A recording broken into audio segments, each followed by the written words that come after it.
Do you want a JL Wrangler or JT Gladiator and you need to isolate your auxiliary battery? If that's you, then stick around for this video. I'll show you an easy way to do it. You won't need any extra parts or any other bits and pieces, yeah, it's easy as. Go, man, go.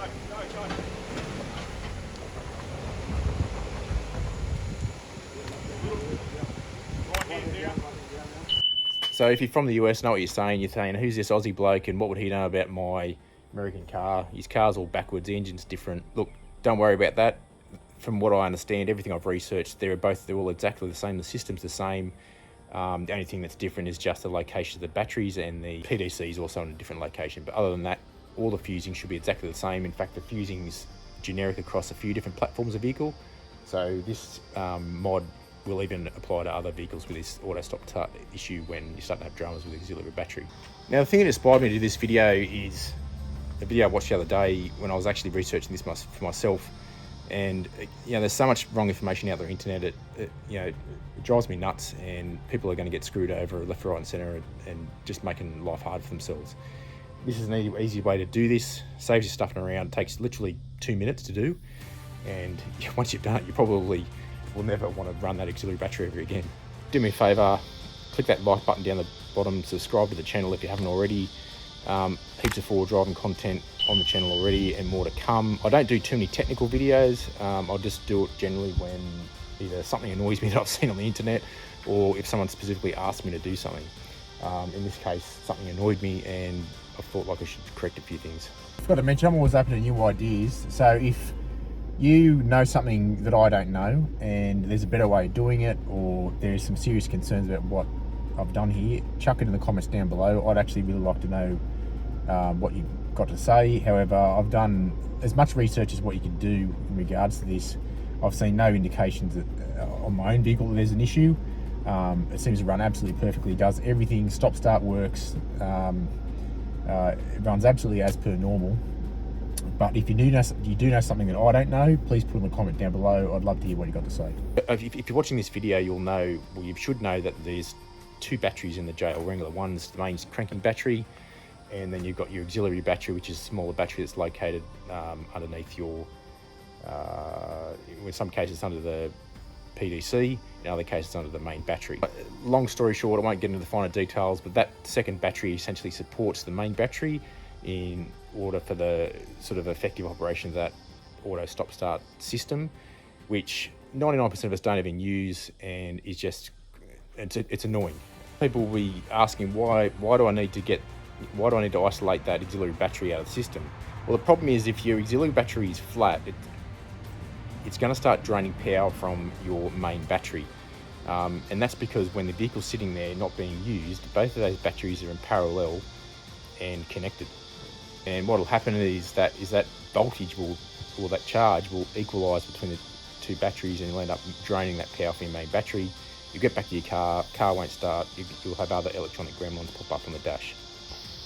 So some of the symptoms of that might be lights popping up on the dash, or things not working properly, weird things going on with the car that it hasn't done before. That's an indication you've probably got some sort of low voltage with one or both of your batteries.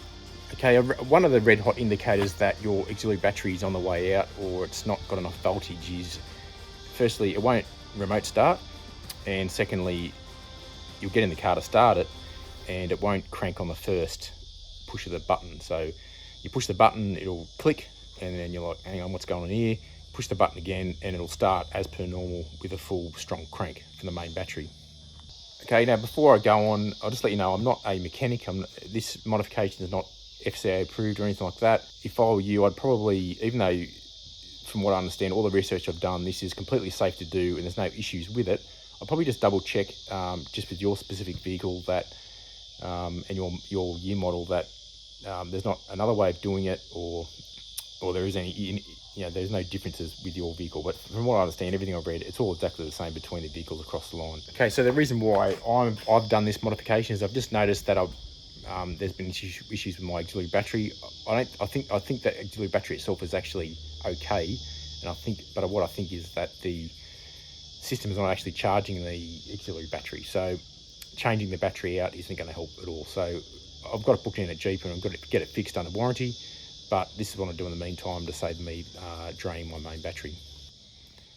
Anyway, enough from me dribbling on. This is how you do it. Now, as I said before, obviously we're in Australia. Things are a little bit different. That's a diesel engine, and your batteries and your PDC are on a different side, but everything else is exactly the same. Now, bear in mind that I've got a fair few other accessories hooked up to mine. It does look a bit messy. However, that's just because I've got winches and secondary batteries hooked up to it that run the fridge and stuff like that. Okay, so what you need to do is just remove the cover from your PDC, and you'll see that underneath the cover there's a indication table that tells you what all the fuses are and the number. Okay, what you're looking for is F42.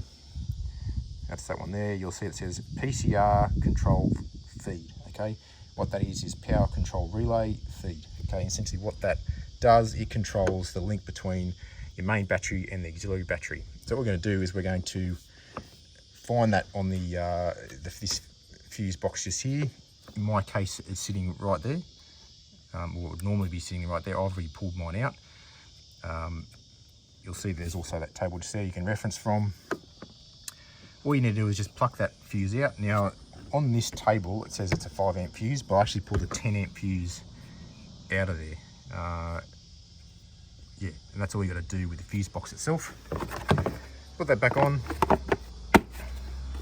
Now you're going to go to your main battery, and you'll see that on yours that there will be 2 negative terminals, or 2 negative leads running off that negative terminal. So you'll have this one here which runs to the chassis, which grounds to the chassis, and you've got or to the body, sorry, and you'll have another one that grounds the main battery to the auxiliary battery, and that'll be sitting right on that terminal just there. Now all you need to do is just get a 13mm spanner or socket, unscrew that, disconnect it, tape it up like I have here, and just zip tie it to something just so it doesn't fling around, and make sure it doesn't earth on anything else by accident. Okay, and that's it. That'll isolate your auxiliary battery from your main battery, so your auxiliary battery won't drain from your main. And that's it. Job done. That's all there is to it, and I'll show you how it works. And you'll see I jump back in the car, press the foot on the brake, press the start button as per usual. Engine starts as per normal. No codes, no issues at all. And yeah, that's it. That's all you're gonna do. Now everything will 100% function as normal. All we essentially have done is you've just tricked the car into thinking that, you know, second battery's there and it's all fine. And everything will operate as per normal. I would probably recommend that you don't use the auto stop start feature. Either disable that or get a, you know, if you've got a Taser JL and you can permanently disable the system, then yeah, sweet. The reason why I say that is because obviously engineers have put that system in place for some reason. I don't know what it is. It's just, to me, it's just an unnecessary complication, but they've got some reason for doing it. That's why they've done it. So, but if you don't use the auto stop start feature, I'd say that that second battery is completely superfluous, and it's that easy to get rid of out of the system. And later on the track, or down the track, when my vehicle's out of warranty, I'm just going to make that permanent modification. Yeah, in that same video, I noticed they were putting a lithium battery under the bonnet as a cranking battery. Now, they raved on about how the advantage of lithium, about, you know, that you can use all its amp hours down to 99% and blah, blah, blah, and it lasts for 10 years. Okay, now there's a reason why manufacturers don't put lithium batteries under the bonnet as cranking batteries. First one is, lithium is susceptible to heat. If it's too hot, it's going to damage the battery. Okay, under the bonnet is going to be hot. If it's too hot, it won't charge. If it's too cold, it won't charge. Now, lithium batteries are fine for running as a secondary battery, for running your deep cycle battery, running fridges and other camping gear, which is what I do. You generally have no issues there. But even in Australia, it still gets cold enough that lithium batteries won't charge. So if you're in the US, yeah, you're going to have major dramas trying to charge your lithium battery. It just will not charge. It's got a battery management system. It will prevent itself from charging if it's too cold. And when I say too cold, I don't mean below freezing temperatures. I mean anything that's close to zero, it will probably not charge your battery.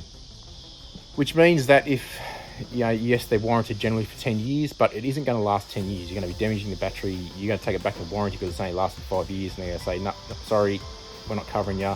You've had it under the bonnet, under hot conditions. You haven't abided by the manufacturer's specifications, and we're not covering your warranty. In that case, there's pretty much no reason to put a lithium battery under the bonnet of your car. You're wasting your time and your money.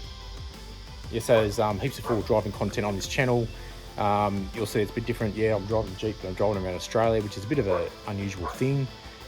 You'll see how I do things probably significantly different to how you guys do things over in the US, if you're from the US and you're watching. But yeah, jump on, have a look at what else I've got on the channel, and have a good day.